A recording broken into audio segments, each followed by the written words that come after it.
Liz adalah seorang ibu berusia 49 tahun yang tinggal bersama kedua putrinya, Kathy 13 tahun dan Kim 14 tahun. Liz telah 2 kali menikah, tetapi keduanya tidak berakhir dengan baik. Setelah perceraian keduanya, dia berpacaran dengan Graham. Graham bekerja di kapal dan akan menginap di rumah Liz sesering dia bisa. Mereka terus berkomunikasi, dan saat Liz tidak menjawab pada April 2016, dia menjadi khawatir. Pada 14 April 2016, Kim dan Lucas yang sama-sama 14 tahun dilaporkan hilang. Keduanya juga absen sekolah. Pihak sekolah berusaha menghubungi kedua keluarga ini, tetapi tidak ada jawaban. Mereka berhasil menghubungi keluarga Lucas, tetapi mereka mengatakan tidak khawatir karena Kim dan Lucas pernah kabur 5 hari di hutan beberapa bulan sebelumnya dan kembali ke rumah. Polisi mendatangi rumah Liz karena mendapat laporan dari rekan kerja kalau Liz tidak masuk dan Kathy juga tidak masuk sekolah hari itu. Graham mencoba menghubungi Liz tetapi tidak ada jawaban. Pada esok harinya, polisi kembali ke rumah Liz dan diizinkan masuk ke dalam rumah. Di dalam, mereka mendapati Liz dan Kathy di kamar tidur mereka di lantai atas. Mereka berdua tewas karena tikaman dan dibekap dengan bantal. Saat polisi berada di dalam rumah, mereka mendengar suara TV. Ketika mereka berjalan ke ruang bawah tanah, mereka menjumpai Lucas, Kim, dan seekor anjing. Graham juga mendatangi rumah itu dan dialah yang mengidentifikasi mayat-mayat itu. Dia mengatakan begidik saat masuk rumah dan mendapati pemandangan ngeri itu. Liz dan Kathy sama-sama ditusuk di area leher. Liz tampak mencoba melawan, sementara Kathy sepertinya sedang tidur saat dia diserang. Mereka berdua dibekap dengan bantal dan saat ditemukan, kepala Kathy masih tertutup bantal. Di kamar Kathy dan Kim, polisi menemukan catatan yang ditulis oleh Lucas dan Kim. Surat itu berisikan rencana untuk bunuh diri bersama. Mereka menulis ingin dikremasi dan abunya disebar. Ransel Lucas ditemukan di kamar. Di dalamnya, polisi menemukan pisau dan pakaian berdarah. Ada juga pisau berdarah di sana. Kim dan Lucas langsung diamankan dan dibawa ke kantor polisi. Lucas tidak mau berbicara, sementara Kim sangat cerewet, tetapi tampak tidak berduka cita. Kim mengatakan Lucaslah yang menikam Liz dan Kathy. Kim mengatakan saat Lucas menikam ibunya, dia mendengarnya berseru, "Lepaskan aku." Lucas menyayat leher Liz, kemudian membekap wajahnya dengan bantal supaya teriakannya tidak terdengar dan menikamnya 8 kali. Lucas kemudian ke kamar Kathy dan menikam lehernya 2 kali. Kim mengatakan rencananya sebenarnya adalah menghabisi saudaranya, tetapi dia tidak bisa melakukannya.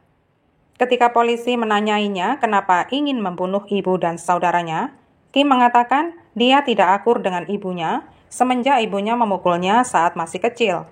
Setelah pemukulan itu, Kim sangat sedih dan dia bahkan menelpon layanan sosial. Setelahnya, Kim dan Kathy berada di panti asuhan selama 6 bulan. Kim juga menyatakan kecemburuannya melihat kedekatan Liz dan Kathy. Lucas baru bersedia berbicara saat dia tahu Kim sudah berbicara. Lucas mengakui kalau mereka sudah mulai merencanakan pembunuhan sejak berada di McDonald's. Lucas berkata dia akan membunuh ibu dan saudaranya dan Kim setuju. Rencananya mereka akan melaksanakan aksinya pada 11 April. Kim menyuruh Lucas membawa ranselnya dan berjalan ke rumahnya. Pada 11 dan 12 April, Lucas melakukannya, tetapi Kim mengatakan dia tertidur, tetapi akhirnya pada tanggal 13, Lucas berhasil masuk rumah. Lucas mengatakan Kim mundur pada menit terakhir dan bersembunyi di kamar mandi saat dia menikam dan membekap Liz dan Kathy. Lucas mengatakan Kim sempat masuk ke kamar ibunya di saat-saat terakhir hidupnya. Lucas juga mengatakan Liz meninggal lebih cepat daripada Kathy. Rencananya mereka akan menusuk keduanya dalam voice box supaya mereka tidak bisa berteriak. Dalam interviunya, Lucas mengatakan kepada polisi bahwa Liz sempat mencakar wajah, punggung, dan pantat Lucas untuk mencoba menyelamatkan nyawanya, tetapi Lucas terus menikamnya sampai tewas. Dia mengatakan Liz berhenti berjuang dan lemas setelah sekitar 3 menit kemudian. Sementara Kim mengatakan dia merasa sedikit sedih karena pembunuhan itu. Dalam pengakuannya, Kim mengatakan lega karena pembunuhannya terjadi begitu cepat sehingga Liz dan Kathy tidak perlu menderita. Setelah pembunuhan itu, Kim mengatakan dia tidak bermaksud membunuh saudaranya karena marah padanya dan dia mengaku merindukan Kathy. Tetapi dia memang ingin Liz dibunuh saja dan dia sangat menanti-nantikan momen itu tiba. Sementara Lucas mengatakan sakit hati karena Liz melarangnya masuk rumahnya lagi. Setelah melakukan pembunuhan, Lucas dan Kim mandi bersama dan menyeret kasur ke ruang bawah tanah.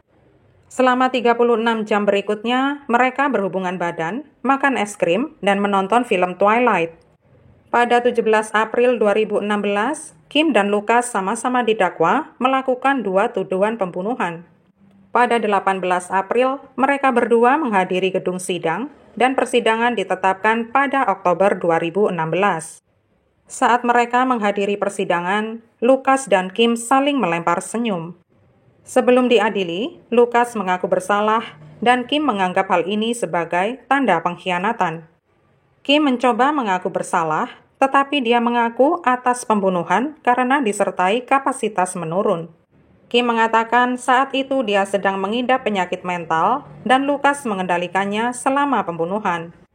Selama persidangannya, rekaman pengakuan Kim diputar. Juri mendengar dan menyimpulkan bahwa Kim tidak tampak menunjukkan penyesalan. Tim penuntut mengatakan Kim adalah dalang pembunuhan dan memanipulasi Lucas untuk melakukan pembunuhan ini untuknya. Pembelaan Kim mengatakan dia menderita kelainan yang diakibatkan oleh hubungannya yang tidak baik dengan ibunya. Pada 11 Oktober, juri berunding selama 5 jam. Kim dinyatakan bersalah atas kedua pembunuhan tersebut. Baik Kim dan Lucas dijatuhi hukuman penjara seumur hidup dengan kemungkinan pembebasan bersyarat setelah 20 tahun menjalani hukumannya. Mereka berdua dikenal sebagai pembunuh ganda termuda di sepanjang sejarah Inggris. Lucas dan Kim sama-sama mengajukan banding. Pada 2017, pengadilan memutuskan bahwa mereka memenuhi syarat untuk mendapat pembebasan bersyarat setelah 17,5 tahun. Ada kemungkinan mereka bisa dibebaskan pada usia 32 tahun.